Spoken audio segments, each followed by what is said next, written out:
जय हिंद साथियों, कैसे हैं आप सभी। उम्मीद करता हूं बहुत बढ़िया होंगे।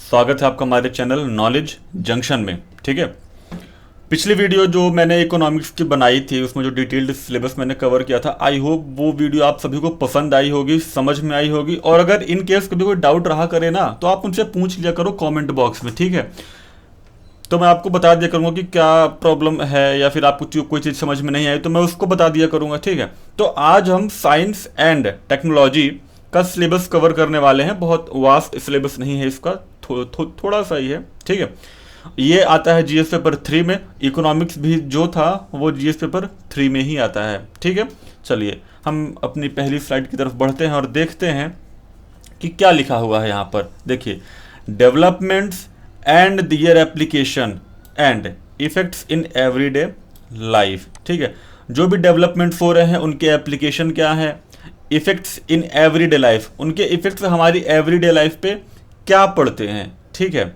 जैसे कि आर्टिफिशियल स्वीटनिंग एजेंट्स, आपने कोल्ड ड्रिंक्स वगैरह पी है तो उसमें स्वीटनिंग ऐसे ही होती है, शुगर। फूड प्रिजर्वेटिव्स, कैसे किसी भी चीज़ को हम बहुत लॉन्ग टाइम तक रख पाते हैं। अगर उसमें प्रिजर्वेटिव है तो, नहीं है तो आपको प्रॉब्लम होगी, है ना।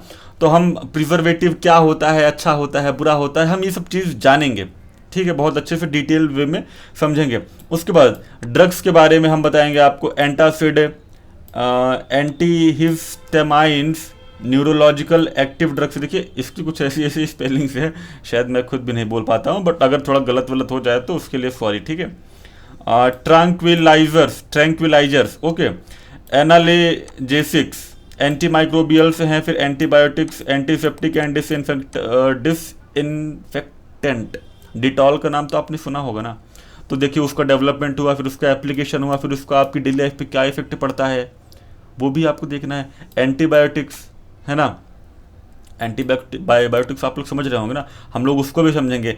एंटी फर्टिलिटी ड्रग्स, ये क्या है, मतलब फर्टिलिटी को रोकने का काम पड़ता है क्या, जो भी है हम देखेंगे, समझेंगे, जानेंगे।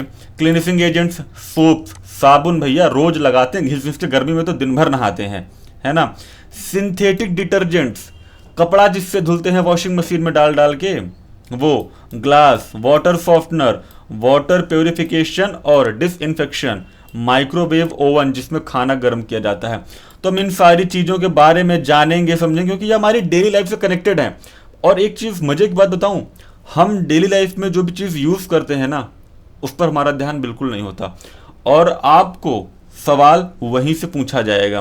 प्रीलिम्स 2023 में एक क्वेश्चन ये था कि एक्सेलेरोमीटर सेंसर का यूज़ क्या होता है। 3 ऑप्शन थे, तीनों सही थे। ठीक है, अब आप जब फोन परचेज करते होगे तो आपको उसमें जब आप सेंसर वाली कैटेगरी में जाओगे ना तो ये लिखा होगा कि एक्सेलेरोमीटर सेंसर।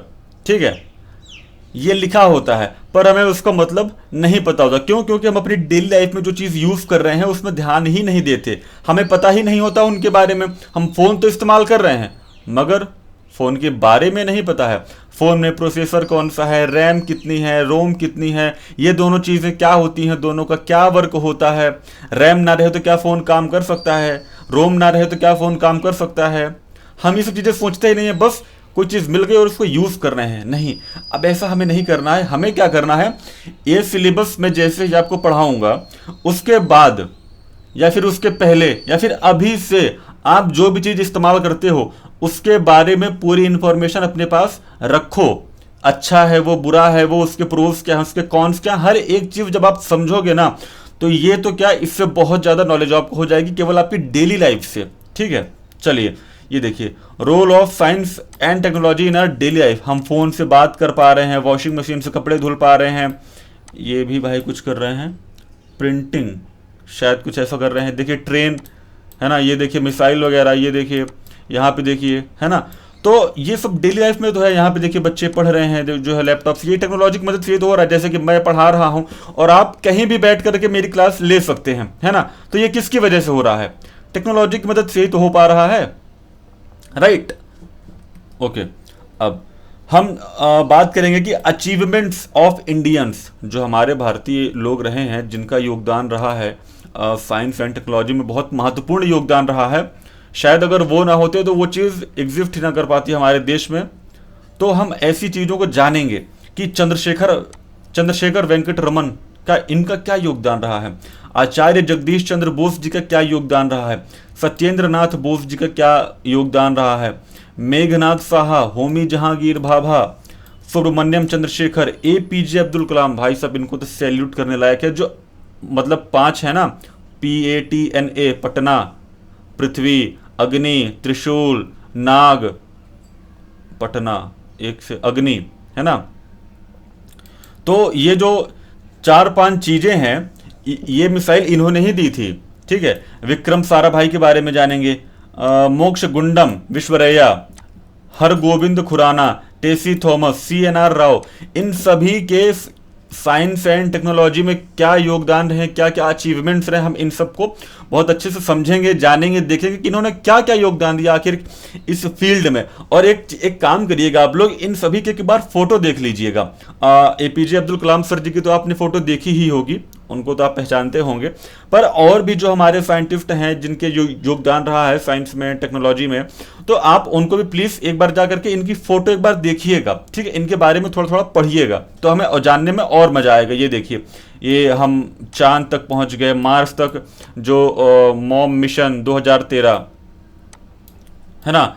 ये देखिए हम आज कितना सफल हैं, हम दूसरे देशों की जो सैटेलाइट है वो हम लॉन्च कर पाते हैं, दूसरे देश हमसे सैटेलाइट लॉन्च करवाते हैं कम पैसे में, ठीक है, क्योंकि हम कर पा रहे हैं। अब indigenisation of technology and developing new technologies, हम IT and computers, information technology and computers के बारे में जानेंगे। जैसे कि आप लैपटॉप अपना यूज करते होगे, बट मैं स्टिल कह रहा हूं कि आपको आपके लैपटॉप के बारे में नहीं पता होगा। जिस स्क्रीन में आप देख रहे होगे शायद उसकी लंबाई चौड़ाई नहीं पता होगी आपको, क्योंकि हमारी नजर वहां होती है जहां जो चीज हमारे पास नहीं होती है, वहां होती नहीं जहां पे जो चीज हमारे पास है, ठीक है। स्पेस तो आप लोग जानते होंगे, इसके बारे में हम और डिटेल में समझेंगे। नैनो टेक्नोलॉजी का यूज क्या है, बायोटेक्नोलॉजी, रोबोटिक्स, डिफेंस में क्या क्या चीजें हैं, न्यूक्लियर पावर क्या होती है, न्यूक्लियर से कितनी सारी एनर्जी हम जनरेट करते हैं, वो सारी चीजें हम समझेंगे। न्यूक्लियर एनर्जी का तो नाम आपने सुना होगा, है ना। ये जी देखिए, ऐप डेवलपमेंट, क्रिप्टो करेंसी के बारे में आप जानते होंगे, फूड टेक के बारे में, रोबोटिक्स, गेमिंग्स, वेब डेवलपमेंट। आजकल कितनी सारी चीजें टेक्नोलॉजी के बेसिस पे हो रही हैं। अभी रिसेंटली किसी स्टेट में ऑनलाइन FIR दर्ज करने की कुछ वो मुहिम ऐसी कुछ शुरू हुई है, मुझे भी ध्यान नहीं आ रहा है ना। तो एक बार मैं देख के बताऊंगा उसको। अब देखिए, issues relating to intellectual property rights. Intellectual property rights क्या होता है, मतलब कोई चीज आपने कहाँ खोजी, मतलब आपके दिमाग से निकली, नहीं निकली, क्या है इंटेलेक्चुअल प्रॉपर्टी राइट, ठीक है। तो need for intellectual property rights, क्या जरूरत है हमें IPR की, ठीक है। टाइप्स ऑफ IPR, कितने टाइप के IPR होते हैं, IPR रिजीम इन इंडिया, ठीक है। International agreements related to IPRs, है ना। ज्योग्राफिकल इंडिकेटर्स, recent issues, evergreening, compulsory licensing, prominent cases, etc.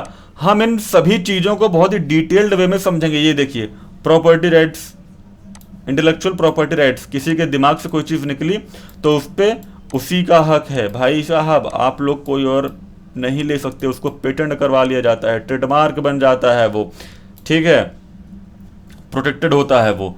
तो हमारा ये जो था, ये साइंस और टेक्नोलॉजी का सिलेबस था। आई होप आप सभी को समझ में आया होगा कि हमें क्या क्या पढ़ना है। मैं एक बार बता भी देता हूं आप लोगों को क्या क्या। ये देखिए, जैसे कि डेवलपमेंट्स, कोई चीज़ हम यूज़ कर रहे हैं अपनी डेली लाइफ में तो उसका क्या इफेक्ट रहा है, टेक्नोलॉजी रोल क्या है, अचीवमेंट्स लोगों के क्या रहे हैं, है ना। ये टेक्नोलॉजी के बारे में हमने जाना, स्पेस टेक्नोलॉजी, बायोटेक्नोलॉजी, हम ये सब जानेंगे। IPR के बारे में हमने देखा, ठीक है।